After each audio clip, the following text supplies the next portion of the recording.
तो भैया रुबाब के डर से तो अदील की हवा ही निकल गई। उसका रवैया मेरे साथ बहुत अच्छा है, बिल्कुल पहले जैसा। फिर भी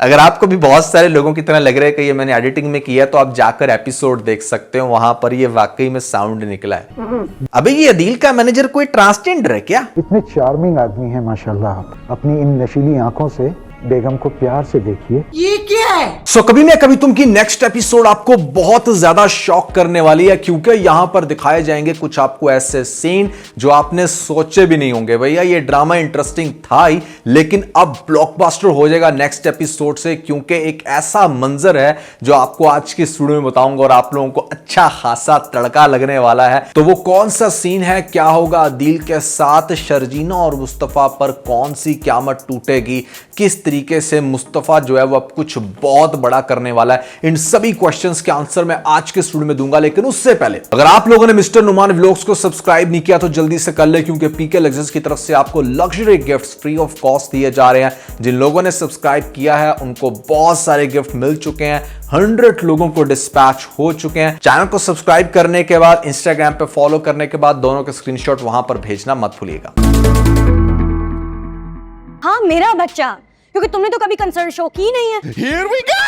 तो मेरा ही बच्चा हुआ ना। तुम तो पहले दिन से खुश नहीं हो। क्या बात कर रहे हैं? कह दो बच्चा नहीं चाहिए। हाँ नहीं चाहिए, हाँ नहीं चाहिए। आज मैं मर गया भैया। शर्जीना और मुस्तफा के केस में आई गेस 70% शर्जीना गलत है और 30% मुस्तफा भी। पहले शर्जीना को डिस्कस करते हैं कि भैया तुझे क्या जरूरत पड़ी है कि एक बंदा अगर फाइनली मेहनत कर ही रहा है, जब भी कोई दुनिया में इंसान मेहनत करता है, खास तौर पे हस्बैंड पर्टिकुलर, तो वो एकदम से सबकी नजरों में ऐसे हो जाते हैं कि जैसे भैया इसको तो अपने अलावा कुछ नजर नहीं आता, बट ग्रेजुअली उसके सारे सम्राट नजर आते हैं। तो शर्जीना बीइंग सेंसिबल सपोर्ट करना चाहिए। और on the other hand Mustafa को भी ऐसा कोई कमेंट नहीं पास करना चाहिए कि भैया अगर तूने घर के अंदर 50 लाख का फर्नीचर ऐड कर दिया है, यहाँ पर तरह तरह का डेकोर, तो तू कैसे ये सोच सकता है कि तू उस बच्चे को नहीं पाल सकता जिसका एनुअल एक्सपेंस मैक्सिमम भी 5 से 6 लाख होगा, और उसको तुम मजीद भी श्रिंक कर सकते हो अगर करना चाहो तो। इसलिए बता रहा हूं क्योंकि फाइनेंस को लेकर काफी डिस्कशन चलती है इस ड्रामे के अंदर। नेक्स्ट एपिसोड के अंदर यहां पर सबसे पहले तो डिस्कस करें अगर हम शर्जीना और मुस्तफा को, तो शर्जीना की हालत बहुत खराब रहती है। आपने देखा कि लेटेस्ट एपिसोड में डॉक्टर ने उसको कहा कि तुमने अपना ख्याल रखना है, स्ट्रेस नहीं लेना, लेकिन एक तो वो अपनी डाइट का ख्याल नहीं रख रही, ऊपर से स्ट्रेस भी टका के ले रही है, जिसकी वजह से नेक्स्ट एपिसोड में इसकी तबीयत होगी काफी ज्यादा खराब, वॉमिटिंग वगैरह, पेट में दर्द। टाइमली डॉक्टर को शायद चेक ना करवा पाए उस कंडीशन में जिस कंडीशन में इसको इमीडिएटली शायद लेकर जाने की जरूरत थी, कोई मेडिसिन की जरूरत थी। मुस्तफा अपने ऑफिस में बिजी होगा, किस चक्कर में बिजी होगा वो मैं आपको बाद में बताता हूं। लेकिन पहला शॉकिंग पॉइंट जो आपको नेक्स्ट एपिसोड में या उससे अगले एपिसोड में दिखाया जा सकता है वो ये कि शायद हमारी शर्जीना का मिसकैरेज हो जाए। शर्जीना का मिसकैरेज होगा, वो एक्सट्रीमली डिस्टर्ब होगी, और एक तो पहले ही उसको ये परसेप्शन जा चुकी है कि मेरा हस्बैंड नहीं चाहता ये बच्चा, तो शायद इस वजह से भी वो बहुत ज्यादा एंगेज होने वाली है मुस्तफा के।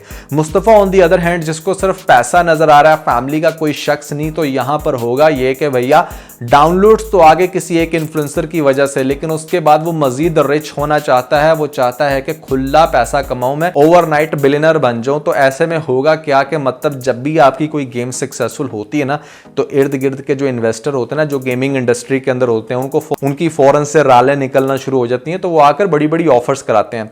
अब इसके अंदर ऑप्शंस हैं कुछ, या तो ये बंदा आकर मुस्तफा को ये कह रहा है कि तुम हमें ज्वाइन करो, हम तुम्हें ज्यादा बेनिफिट्स देंगे और ज्यादा जल्दी अमीर बना देंगे, या फिर ये इसी की कंपनी का कोई फर्दर पार्टनरशिप चाह रहा है, जो कि दानिश शायद ना चाहे, लेकिन मुस्तफा किसी भी हालत में इस डील को नहीं जाने देगा, क्योंकि उसको सिर्फ पैसा नजर आ रहा है इस टाइम, जो मेरे ख्याल से आगे जाके इसके लिए डिजास्टर भी बन सकता है। और डिजास्टर ना भी बने ये भी हम अज्यूम कर सकते हैं कि ठीक है वो अगले स्टेप में जाकर मजीद अमीर हो गया, लेकिन उसने सारे चक्कर में क्या खोया, अपना बच्चा, जिसकी वजह से शर्जीना उसको छोड़कर चली जाएगी। और वो जो बात मैं बार बार कहता था कि इनकी सेपरेशन होगी फॉर अ व्हाइल, वो आगे जाकर प्रूफ होने वाली है।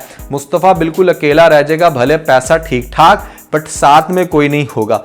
आ जाएंगे कैसे, अब मैं बताता हूं। सबसे पहले तो भैया हमारा जो अदील है इस सारी टेंस सिचुएशन के बाद भी ताशा को डेट करना नहीं भूलता। अच्छा उसको मिला इसलिए कि भाई मैं तुझे ये बताना चाह रहा था कि हम मिल नहीं सकेंगे, तो भैया मिलकर बताना जरूरी था। कोई टैक्सी या कॉल भी तो की जा सकती थी, लेकिन नहीं, उससे मिलकर आया है। और यहां पर जो नताशा है ना, वो नेक्स्ट लेवल की कमीनी, उसका कमीनापन आपको नेक्स्ट एपिसोड से फील हो जाएगा। मुझे ऐसा लगता है कि जिस टाइम इसने बताया है हमारी नताशा को कि भाई मैं तेरे से मिल नहीं सकूंगा, तो उसने जानबूझकर अपना इयररिंग वहां गाड़ी में छोड़ दिया हो, या जानबूझकर छोड़ा होगा या वो भूल गई होगी। भूलने वाली कोई सेंस बनती तो नहीं है, क्योंकि कोई भी लड़की इस तरह से गाड़ी में अपने इयररिंग उतार नहीं देती है। तो उसने कोई ना कोई अपनी ज्वेलरी जो है ना वहां पर छोड़ी है, जिसके बाद सेम नाइट में ऑलरेडी उसका ट्रांसजेंडर मैनेजर उसको ये समझाने लगता है कि भैया तुम्हें उसको यहां पर कुछ अदाएं करके दिखानी है, और वो कर रहा है अपनी बेगम के आगे नंबर बनाने के लिए कि तुम बड़ी खूबसूरत हो, आज की रात तुम्हारे नाम दिस एंड दैट। उसके साथ रात में अच्छा सा एंजॉय करने निकलेगा रेडी करके उसको, लेकिन उसी की गाड़ी से जब उसको वो इयररिंग मिलेगा कि मतलब जिसको रुबाब ने पहले ही माइक्रोस्कोप लगाकर टेस्ट कर लिया होगा कि हाँ ये तो नताशा का ही है। वैसे दैट कैन बी रियल, क्योंकि लड़कियां एक दूसरे के ड्रेसेस ज्वेलरी को बहुत ज्यादा गौर करती हैं, उन्हें पता होता है कि कौन सी फ्रेंड का क्या है।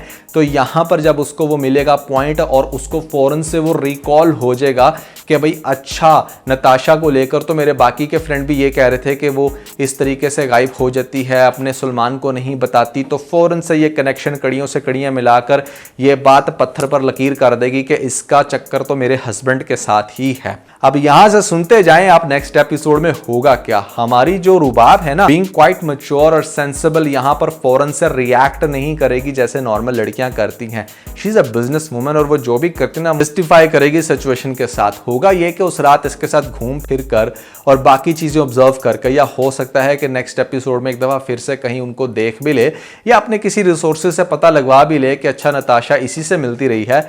उसके बाद क्या होगा कि यहां पर वो कहेगी अदील को कि मैंने तुम्हारे लिए बड़ी जबरदस्त किस्म की पार्टी अरेंज की है, क्योंकि तुमने भी मुझे अच्छे से नाइट में एंटरटेन किया, तो why not to have a good party for you. और अदील बड़ा खुश होगा, उसको लगेगा कि मेरी बेगम मेरे बड़ा क्लोज हो गई है, अब तो मामला सारे सुधरने वाले हैं। लेकिन भैया ये जो पार्टी वाला सीन है ना, मुझे यहां से बहुत ही कमाल की फीलिंग आ रही है। वो क्या, आप सुने।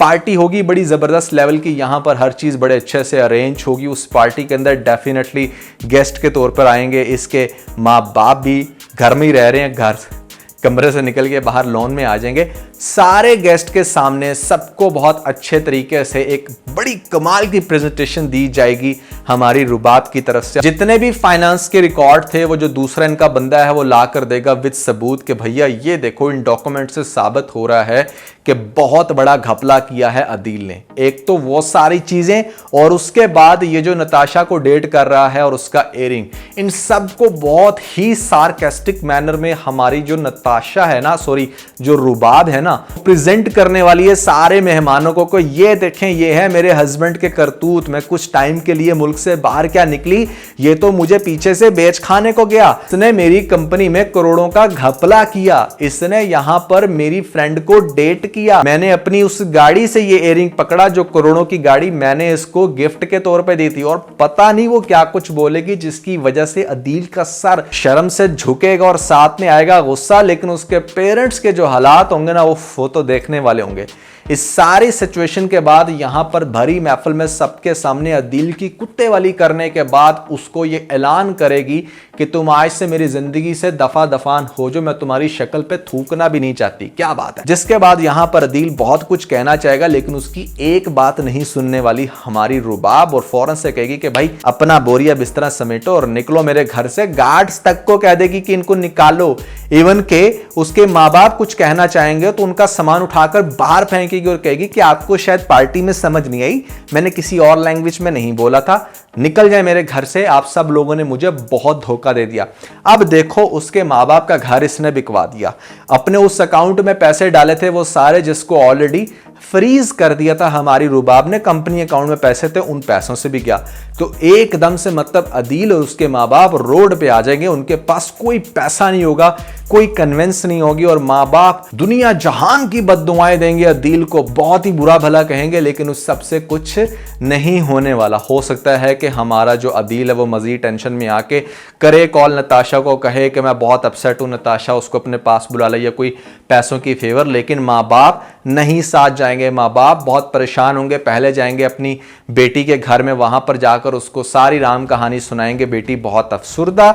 उसके बाद क्या होगा कि अगली एपिसोड में आपको या एक दो एपिसोड के बाद ये सारी चीजें मुस्तफा को भी पता चलेंगी। लेकिन पहले मैंने कहा था कि मुस्तफा के घर में जाकर रहना शुरू हो जाएंगे, लेकिन जो अब मिसकैरेज और यहां पर मुस्तफा का बड़ा अमीर हो जाना, शर्जीना का छोड़ जाना, जब ये वाली कंडीशंस आएंगी ना, तो आई थिंक के इतना जल्दी ये वहां पर नहीं जाने वाले, ये फिर अपनी बेटी के घर में ही बाकी का टाइम गुजारेंगे और इस तरीके से आपको नेक्स्ट एपिसोड के अंदर ये सारे थ्रिलिंग सीन एकदम से दिखाए जा सकते हैं।